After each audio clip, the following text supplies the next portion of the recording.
आपल्या सर्वांना माहिती आहे की गेले 10 दिवस संपूर्ण महाराष्ट्रामध्ये अनेक शहरांमध्ये अनेक जिल्ह्यांमध्ये आंदोलन होत आहेत. तरुण विद्यार्थी हे रस्त्यावर येत आहेत. सगळे पक्षीय भेदभाव बाजूला ठेवून भारतीय नागरिक म्हणून रस्त्यावर उतरून अर्थात धर्मेंद्र प्रधान यांचा राजीनामा घेतला. पण हा फक्त धर्मेंद्र प्रधान यांचा राग नाही तर एकंदर सरकारच्या पूर्ण कारभारावर राग होता. आणि वेगवेगळ्या माध्यमातून वेगवेगळ्या जसं रील्स असतील किंवा कोण पोस्टर बनवतंय काय प्रकारातून हे सगळे व्यक्त होत होते. मुख्य गोष्ट हीच आहे, आपण पाहिलं असेल गेले 2 दिवस जेव्हा चर्चा सुरू झाली आणि धर्मेंद्र प्रधान यांचा राजीनामा झाला त्याच वेळी तिथेच केंद्रामध्ये अभिजित दिपके असतील, सौरव दास असतील, या सर्व मंडळींनी अजून एक वचन भाजपच्या सरकारकडून घेतलं होतं, ते म्हणजे सगळ्या FIR मागे घेण्याचं. आपण पाहतात जेव्हा पहिलंच हे आंदोलन झालं 19 तारखेनंतर 20 तारखेला दिल्लीत जो लाठीचार्ज झाला, उत्स्फूर्तपणे अनेक ठिकाणी तरुणाई बाहेर पडली. अनेक जेनझी असतील, जेन अल्फा असतील, मग मिलेनियल्स असतील, हे सगळे बाहेर पडले रस्त्यावर आणि आपल्या आपल्या प्रकारे जी आंदोलनं झाली.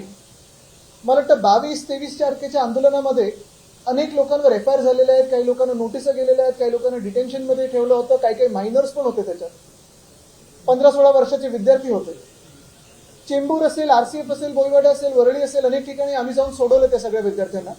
तरी देखील नोटिसेस केसेस ह्या पडत होत्या. आम्ही त्याच वेळी जाहीर केलं होतं की शिवसेना UBTlegal@gmail.com वर आम्हाला ईमेल करा आणि तुमच्यासाठी आम्ही सगळ्या ह्या केसेस विनामूल्य लढू. भाजप आपलं वचन पाळणार की नाही हे आम्हाला माहिती नाही. खरं तर त्यांनी आता ह्या दिवसात, आजच्या दिवसात मुख्यमंत्र्यांनी निर्देश देऊन सगळे FIR, सगळ्या नोटिसा ह्या मागे घ्याव्या, रद्द कराव्या, ही तर ठाम मागणी आमची आहेच. पण ह्याच्याही पलीकडे जाऊन सांगतो की जर ह्या मागे घेतल्या नाहीत तर आंदोलन करायचं की काय करायचं ही एक गोष्ट झालीच. पण दुसरी गोष्ट म्हणजे आमचा हा ईमेल ID शिवसेना UBTlegal@gmail.com, ह्याच्यावर आपल्या नोटिसेस पाठवा, आपापल्या जे काही FIR झालेत त्या पाठवा. संपूर्ण महाराष्ट्रात जिथे जिथे FIR झाले असतील ह्या आंदोलनाबद्दल तर आम्ही आमचं वचन पाळणार आहोत, जे दिलेला शब्द आहे तो पाळणार आहोत आणि विनामूल्य तुमच्यासाठी ह्या केसेस लढू. ह्याच्यात मी पुन्हा एकदा सर्व ॲडव्होकेट्सना विनंती करत आहे, आवाहन करत आहे की ज्यांना ज्यांना ह्या केसेस लढायच्या असतील, ह्या कॉजमध्ये पुढे यायचं असेल, ह्या लढ्यात पुढे यायचं असेल, त्यांनी संपर्क साधावा. काही चांगल्या मोठ्या काउन्सिल्सबरोबर आमचं बोलणं झालेलं आहे, जे प्रो बोनो ह्या केसेस लढणार आहेत असं त्यांनी देखील जाहीर केलेलं आहे आणि हा लढा आम्ही देऊ. पण ह्याही पलीकडे जाऊन जसं ह्या नीटच्या पेपरफुटीचं पाहिलं म्हणजे आता एक विचित्र गोष्ट पहा तुम्ही, आपल्याच माध्यमातून आम्ही सगळं वाचतोय. नीट मेडिकल एक्झाम ह्याच्यात पेपर फुटल्यानंतर हे एवढं मोठं आंदोलन करायला लागलं आणि त्या आंदोलनकर्त्यांवर सरकारने पोलिसांच्या माध्यमातून, रॅपिड ॲक्शन फोर्सच्या माध्यमातून पेलेट गन्स, AK-47 कुठेतरी बिहारमध्ये मला वाटतं, मग तुमचं इलेक्ट्रिक शॉक, या सगळ्या गोष्टी, लाठीचार्ज, लाठ्यांवर खिळे गजलेले होते, हे सगळं वापरलं. पण ज्या विद्यार्थ्यांनी काही वर्षांपूर्वी या नीटचा पेपर देऊन डॉक्टर झालेत आणि ते कल्याण डोंबिवलीच्या हॉस्पिटलमध्ये होते, ते रमेश म्हात्रेला बेल देण्याच्या मागे सरकार जास्ती उत्सुक आहे. अटक केले हॉस्पिटलमध्ये लपवलं, त्यानंतर बेल कशी मिळेल ह्याच्यावरच सरकार जास्ती उत्सुक आहे. आणि तिथे मला वाटतं न्यायव्यवस्था ही कडकपणे आता नशिबाने चांगली भूमिका घेत आहे. म्हणजे डॉक्टर बनलात तरी मार खाल्ला आणि सरकार तुम्हाला सोडतं आणि तुम्ही डॉक्टरांसाठी लढलात, तुम्ही जे होतकरू डॉक्टर्स आहेत त्यांच्यासाठी लढलात तर तुमच्यावर केसेस टाकतात हे सरकार. भाजपची ही राजवट ही विद्यार्थी विरोधी आहे, युवा विरोधी हे आता कळायला लागलेलं आहे. आणि ह्याचाच धागा पुढे नेत असताना हा जो MHCET स्कॅम जो झालाय नाही झालाय ह्याच्यावर मुख्यमंत्र्यांचं कुठेही स्पष्ट भाष्य आम्ही ऐकलेलं नाहीये. नांदेडमधली 2 मुलं आहेत, भाऊ बहीण आहेत मला वाटतं, त्यांचे 12वीतले मार्क बघा आणि मग तुम्ही आत्ता त्यांचं CETचं बघा. तसंच अजून एक भंडारात मला वाटतं केस झालेली आहे.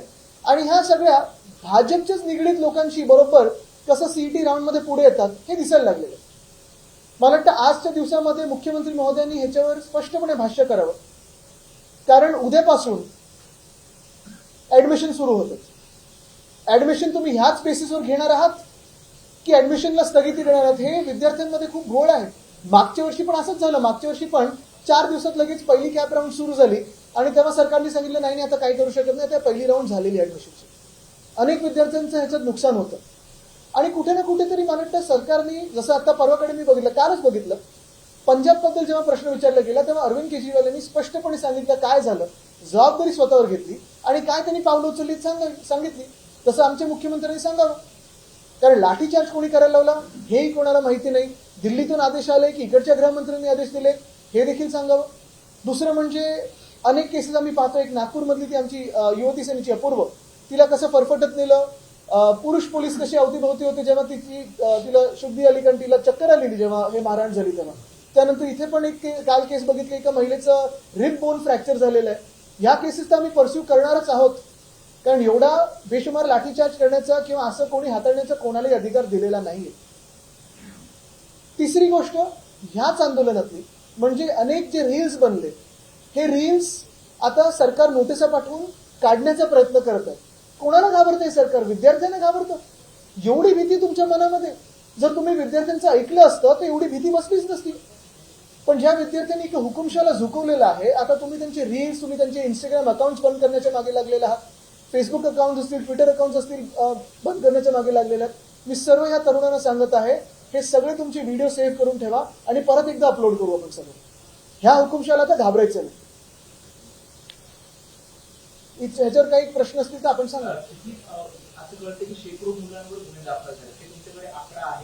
एफआयआर जास्ती नाही, पण त्याच्या एफआयआर मध्ये अनेक मुलांची नावं आहेत. ह्याच्यात खास करून एक आहे निश्चितपणे की 19 तारीख, 24 आणि 26 इथे कुठच्याही विद्यार्थ्यांवर, तरुण मुलांवर गुन्हे दाखल झाले नाहीत. एकाच याच्यावर 19 याच्यावर आमचे ऑर्गनायझर झालेत आणि ते मी शब्द आम्ही पहिलाच दिलो होता, सगळ्या केसेस आम्ही घेऊ. पण जे मध्ये 22-23ला जी आंदोलन झाली, कुठे स्पोरॅडिक आंदोलन झाली, जसं चेंबूरमध्ये एक झालं, एक शिवाजी पार्कलाच एक अजून झालं, काही अजून ठिकाणी झाली असतील, ह्या ज्या एफआयआर आहेत त्या मागे घेणं गरजेचं आहे.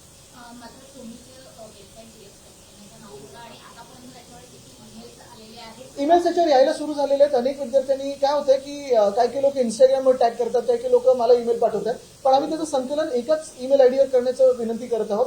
शिवसेना UBT@gmail.com हे मी माझ्या सोशल मीडियावर पण टाकलेलं आहे आणि हे मागच्याच आठवड्यात आम्ही टाकलं होतं. सोशल मीडियाचा वापर मुलांनी केला, त्याच्यावर ते व्यक्त झाले, पण जे रील्स करतात त्यांच्यावर जर गुन्हा दाखल होणार असेल तर हा गुन्ह्यामध्ये वेगळी सेन्सॉरशिप पण करण्याचा प्रयत्न निश्चितपणे. म्हणजे आज यांच्यावर बसते, उद्या तुमच्यावर बसणार आहे. कुठच्याही लोकशाहीमध्ये अशी सेन्सॉरशिप येत नाही. तुम्ही जगात कुठेही बघा, कुठचंही मोठं आंदोलन झालं, कुठच्याही राष्ट्राध्यक्षाच्या विरोधात झालं, अगदी USA मध्ये ट्रम्पच्या पण विरोधात झालं, तरी कुठेही असं लाठीचार्ज होत नाही किंवा एवढं सेन्सॉरशिप होत नाही.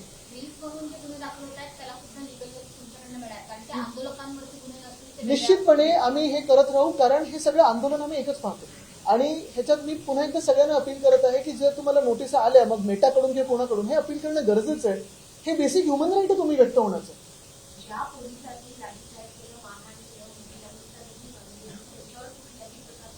ते आम्ही परस्यू करणार आहोत. बघा काय असतं की पोलीस फोर्सची बाजू आम्ही सगळ्यात जास्ती घेत आहोत, हाऊसमध्ये असेल किंवा बाहेर असेल. मग पोलीस हाऊसिंग पासून त्यांचे बाकीचे जे प्रश्न असतील ते, पण त्या फोर्समध्ये काही 2-4 ठराविक लोकांनी ज्यांनी कुठेतरी जास्ती लाठीचार्ज केला किंवा अमानुष कोणाला मारलं, कोणाला काही भयानक प्रकार केले असतील तर ते आम्ही घेणार. जसं परवाची ती धमकी की 50 ग्रॅम तुमच्यावर चिटकवेल, आता पुढे हेच कारण कोणी त्याच्यातून वाचवायला घेईल ना. आणि असं जर तुम्ही तरुण मुलांचे पूर्ण करिअर बर्बाद करणार असेल तर आम्ही पण तुम्हाला सोडणार नाही. मग तुम्ही सरकारचे एजंट म्हणून वागू नका. 13 लाख घेऊन, बरोबर ना, म्हणजे बूथ कॅप्चरिंग सारखं ते आता काय सेंटर कॅप्चरिंग हे भाजपकडूनच शिकावं. पण मुख्य गोष्ट हीच आहे, आज मुख्यमंत्री काय बोलतायत, बोलणार की नाही बोलणार. घोटाळा असेल तर बोलणार नाहीत हे मी तुम्हाला लिहून देतो. जसं एनटीएचं होतं, एनटीएचं पण त्यांनी तेच कारण दिलं होतं. म्हणजे मुख्यमंत्री याच्यात सामील आहेत का? मुख्यमंत्र्यांचा बचाव करतायत का? मुख्यमंत्र्यांना एवढ्या लाख तरुणांचे करिअर बर्बाद करायचे आहेत का? की मुख्यमंत्री त्या 3-4 भाजपच्या पोरांचे जे ते बरोबर HSC मध्ये कमी आणि पर्सेंटाईल मध्ये वरती, त्यांची बाजू घेत आहेत, हे मुख्यमंत्र्यांनी सांगावं. उद्यापासून होणार आहे. नाही, हेच झालं ना की प्रवेश प्रक्रिया जर उद्यापासून सुरू झाली तर मग मुख्यमंत्री म्हणते आता काय, आता प्रवेश प्रक्रिया सुरू झाली, आता आम्ही काही करू शकत नाही. म्हणजे ही 3-4 जी चिटिंग करून जर आली असतील, जर नसतील तर चांगले आनंद आहे, पण त्याच्यावर पण मुख्यमंत्र्यांकडून स्पष्टीकरण यावं. कारण मुख्यमंत्र्यांना आकडे बरोबर जमतात.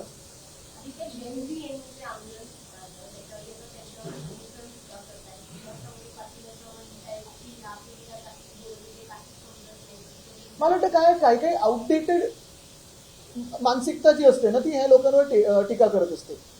समाज हा वेळेप्रमाणे बदलत असतो आणि जर तुमच्या विरुद्ध कोणतरी बोललं तर हे खूपच भयानक प्रकारचे आहेत, खूपच लिबरल आहेत, खूपच असं आहे, बोलतात तर भीती काय आणि तुम्ही असं काय वागता की त्यांना तुमच्यावर बोलावं लागतं.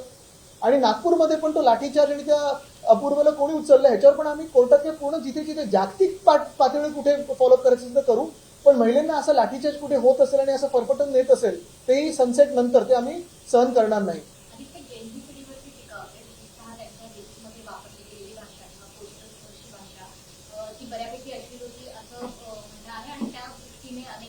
मला वाटतं हे इंस्टाग्राम पहिलं म्हणजे सोशल मीडियाचा वापर कोणाला बदनाम करायला सुरू केलं असेल तर भाजपनी सुरू केलं होतं आणि तेच आता त्यांना ते चावायला आलं तर जास्ती दुखतंय.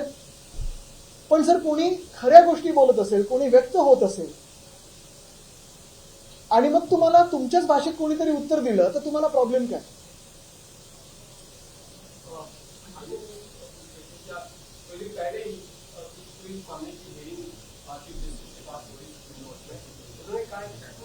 अभी पूछा नहीं आज व्हाट इज द जी अभी वही थोड़ा लीड दे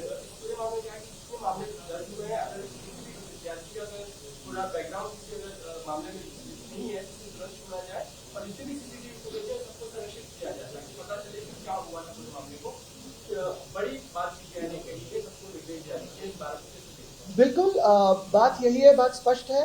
पिछले 10 दिनों में 12 दिनों में आपने देखा होगा कि पूरे देश में एक आंदोलन ने देश को जागरूक कर दिया है. जो इस्तीफा मांग रहे थे धर्मेंद्र प्रधान का, मंत्री प्रधान से लेकर प्रधानमंत्री तक बातें सबकी निकल आई है. फिर उसमें इथेनॉल की बात हो, चंदा चोरी की बात हो, हर एक विषय पे लोगों ने अपनी अपनी जो राय है वो व्यक्त की है. सबसे अहम बात यही होती है कि इस आंदोलन में दिल्ली से लेके हर जगह, हर गली तक जो आंदोलन हुए, बहुत सारे आंदोलन पीसफुल थे. हिंसा जो हुई वो सरकार से हुई, लाठीचार्ज जो हुआ वो सरकार से हुआ. उन लाठियों में जंग लगे हुए कीले भी थे. किसी ने इलेक्ट्रिक शॉक का इस्तेमाल किया, कभी इलेक्ट्रिफाइड वो के बैरिकेड इस्तेमाल किए, कभी AK-47 का इस्तेमाल हुआ. ये सारी बातें आप ही के माध्यम से और इंटरनेशनल मीडिया के माध्यम से और सोशल मीडिया के माध्यम से हमने देखी है, महसूस किया, क्योंकि हमने भी वही लाठी काठी देखी है सामने. जेनजी ने देखी है, जेन अल्फा ने देखी है, जो सिर्फ अपनी भूमिका स्पष्ट करना चाहती थी कि जिन्होंने भी नीट के पेपर का स्कैम किया है उसको सजा हो और मंत्री से हमें इस्तीफा चाहिए, अकाउंटेबिलिटी चाहिए. हमने तब भी कहा था, आज भी कह रहे हैं कि महाराष्ट्र में जिस पे भी इस आंदोलन में FIR दर्ज हुए हो, नोटिस गए हो, डिटेंशन हुआ हो, इलीगल डिटेंशन हुआ हो, हमें शिवसेना ubtlegal@gmail.com पे ईमेल करें. हम उसकी सहायता करेंगे, उसकी मदद करेंगे और फ्री ऑफ कॉस्ट करेंगे, क्योंकि ये आंदोलन युवाओं के लिए था, ये आंदोलन देश के लिए था. इसमें किसी ने ना पक्ष का भेदभाव देखा, ना जाति का देखा, ना धर्म का देखा, ना कोई भी आइडियोलॉजी देखी. ये तिरंगा का आंदोलन था, ये देश के लिए आंदोलन था. और यही बात है कि आज महाराष्ट्र के सीएम फडणवीस साहब उनकी बात स्पष्ट करें कि ये FIR पीछे लेने वाले हैं या नहीं. ये तो बात एक है, क्योंकि केंद्र सरकार ने तो वचन दिया है, लेकिन भाजपा कौन सी है जो वचन को पालती है. तो ये एक बात हुई, लेकिन हम हमारा वचन पालेंगे और जो भी शिवसेना ubtlegal@gmail.com पे उनकी नोटिस FIR हमें भेजेगा, उसके लिए हम महाराष्ट्र में लड़ेंगे केस. लेकिन इसमें से सीबीआई ने कुछ कर दिया है कि पूरे केसेस से ले जानी चाहिए, क्योंकि विद्यार्थी मामला कनेक्टेड नहीं है, तो ऐसे सभी को तुरंत से आप बिल्कुल लेने तो चाहिए, जैसे हमने आरए के केस में भी लिया था. और ये पीसफुल प्रोटेस्टर्स थे. आप किसके खिलाफ ये केसेस दर्ज कर रहे हो? विद्यार्थियों के खिलाफ, भारतीय नागरिकों के खिलाफ जो न्याय मांग रहे हैं. बिहार में ऑलरेडी नोटिस डाला गया है कि सरकार जो FIR कंप्लेंट्स उन्हें पीछे ले रही है, तो बाकी एनडीए गवर्नमेंट को क्या रोक रहा है? ईगो. और क्या है, महाराष्ट्र की सरकार क्यों रोकी अभी तक? अगर बिहार की सरकार हो, असम की सरकार हो, लेट नाइट ये नोटिस जारी कर सकती है, तो महाराष्ट्र की सरकार क्या इंतजार देख रही है? क्यों इंतजार कर रही है? किसका इंतजार कर रही है? और क्या फिर MHCET स्कैम छुपाना चाहती है? आदित्य जी, जो CBT का प्रोटेस्ट दिल्ली में हुआ, दिल्ली पुलिस ने एक आंकड़ा जारी किया है कि उसमें किस प्रकार के लोग शामिल थे. तो 2873 लोग ऐसे थे जिन पर तरह तरह के गंभीर मामले हैं, जिसमें से 101 मर्डर केस के, 42 मर्डर के 62, पॉस्को केस के 6, रेप केस के 61. इस प्रकार की सूची जारी की है, नंबर बताते हुए 2873.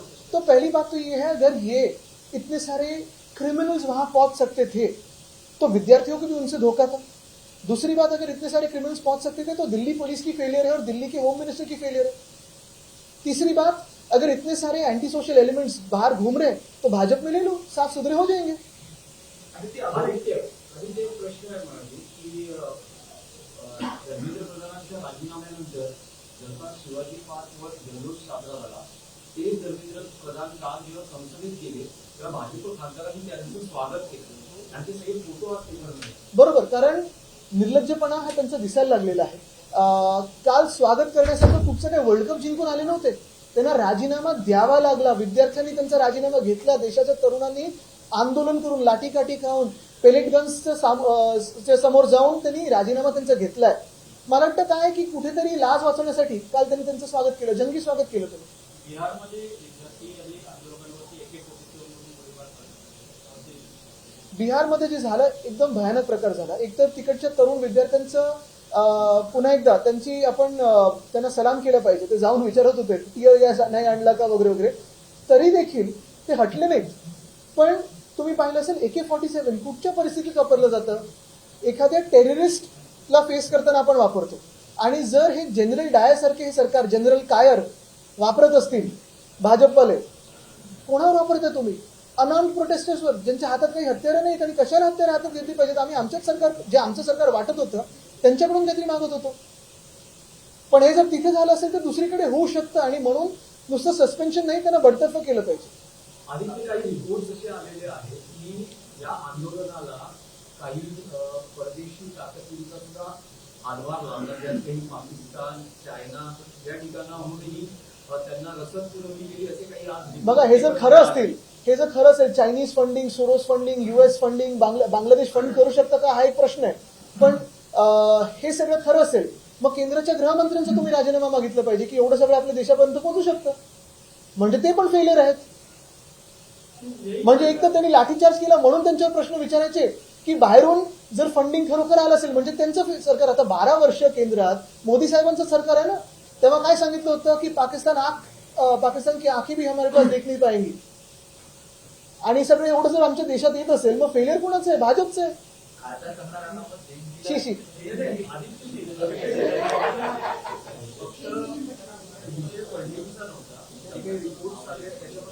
नाही, पण तुम्ही विचार करा ना, तुम्ही दिनेशजी विचार करा, जर खरोखर एवढं देशात आपले इन्फ्लुएन्स करू शकत असेल म्हणजे देशाची होम मिनिस्ट्री पण फेलियर आहे ना. आणि मग तुम्ही काल शिवाजी पार्कमध्ये किंवा रत्नागिरीत कोण आंदोलनाला, कुठे नाशिकमध्ये, कोणी नागपूरला खरोखर विचारलं पाहिजे. तुम्ही एकाचं तर बघितलं की कोणी चायनीज फंडर असेल तर आमचं होम लोन आहे ते पण थोडं हे करून द्या. Or even the FDA related exams which are coming under scanner. Yes. Do you think now there is high time that we need to have a complete overhaul of education system, not just at the center but also at the state level? Primarily, I think that the BJP does not believe in the power of the education system. The NEP was actually brought into this country 6 years ago. I don't think much has happened beyond that. A lot of schools today are closing because of either no electricity or students walking out of the school, no midday meals or terrible midday meals, lack of toilets, lack of sanitary pad vending machines, all of these things, or even lack of teachers. You saw a scam in the TET examination that had to be postponed. It's indefinitely postponed. MHCET again, you see 2 kids, siblings from Nanded getting identical marks and one kid from Bandara getting better marks, whereas they failed badly in their 12th standard exams. Not failed, but performed terribly. The point is, the Chief Minister of Maharashtra is not ready to come out and speak on whether these papers were leaked or not. It's as simple as this. If something has happened in Punjab, the Punjab CM and Mr. Kejriwal are speaking, taking accountability for it. Why can't Mr. Fadnavis come and speak about it? If there indeed is a scam, he will not speak about it. And if there is no scam, he will speak transparently about it. The bigger problem lies in this, that the admission for the MHCET round starts tomorrow. And till today, the students are in a state of chaos, wondering whether a scam has happened or not, whether the paper has been leaked or not, and whether they should protest or not. I firmly believe that the Chief Minister, Mr. Fadnavis, should step out, speak to the media, answer questions, and have a transparent, question-answer session where the media can ask him about accountability for these scams, be it in the TET paper, be it in MHCET, or be it in the FD one. Do you think that government is withdrawn against protesters? But that's already happened. CBP has taken over. Yes, I think Bihar and Assam have taken cases back, but Maharashtra is still lagging behind. I don't know what kind of ego is holding back Mr. Fadnavis from withdrawing the cases on these protesters. Maybe it was to do with the education system that the BJP wants to capture, and that is why Mr. Fadnavis is not withdrawing those cases. Nonetheless, we will be keeping a promise that we made last week. The cases primarily are not on protesters from the protest calls that we had given. We had made a promise that we will take the cases on ourselves, not on protesters. The protests are on the cases are on people from the other protests. Nonetheless, if anybody from Maharashtra mails us on shivsenaubtlegal@gmail.com with their FIR notices or other notices, we will file these cases for them. आणि ते आता काँग्रेसकडून युवक काँग्रेसकडून महाराष्ट्रातल्या शिक्षण मंत्र्यांचा सुद्धा राजीनामा मागितला जातोय. त्यामध्ये दादा मुंडेंचा स्पेशली कारण मराठी शाळांची संख्या कमी होणं, तिथे अडचणी असणं आणि काही तर म्युन्सिपालिटी शिक्षण संस्था त्यामधल्या काही गोष्टी. नक्कीच मला वाटतं ह्याच्यात सगळेच पुढे येतील, कारण आपण पाहिलं असेल एक जागरूकता आता देशामध्ये आलेली आहे. आणि ही फक्त शिक्षण व्यवस्थेबद्दल नाही, पण आता प्रत्येक घोटाळा जो येईल मला वाटतं आता देश जागृत झालेला आहे आणि ते प्रश्न विचारणार, कुठेही थांबणार नाही. या तरुण पिढीने एक हिंमत दिली, जे आपल्या सर्वांच्या मनात जे प्रश्न होते ते त्यांनी व्यक्त करून दाखवले. दादा मुंडेंच्या राजीनाम्याच्या मागणीला तुम्ही पाठिंबा ते तर आम्ही कधीपासून मागतो, पण मुद्दा असे गंमत जर बाजूला सोडली, कारण बघा MSRDC त्यांच्याकडे काही वेळ खातं होतं, मिसिंग लिंक पण त्यांच्याकडेच त्यांच्याच कार्यकाळात थोडं त्याचं काम झालं होतं, रस्ते अनेक तसेच आहेत. आता जे झालेलं आहे मागच्या वर्षीचा युनिफॉर्म स्कॅम आहे. अजून मुंबई महानगरपालिकेच्या विद्यार्थ्यांना अनेक गोष्टी गणवेशापासून सगळ्या गेलेल्या नाहीयेत आणि स्वतः त्यांच्याकडे केंद्राकडून तर तुटपुंजी मदत आलीच आहे, स्वतः काही मागायला हिंमत नाहीये, पण जे स्कॅम होतात त्याच्यावर काही बोलत नाही. साम टीव्ही मी नेहमी पाहतो, त्यावर दाखवलेल्या बातम्या रिलेट करतात.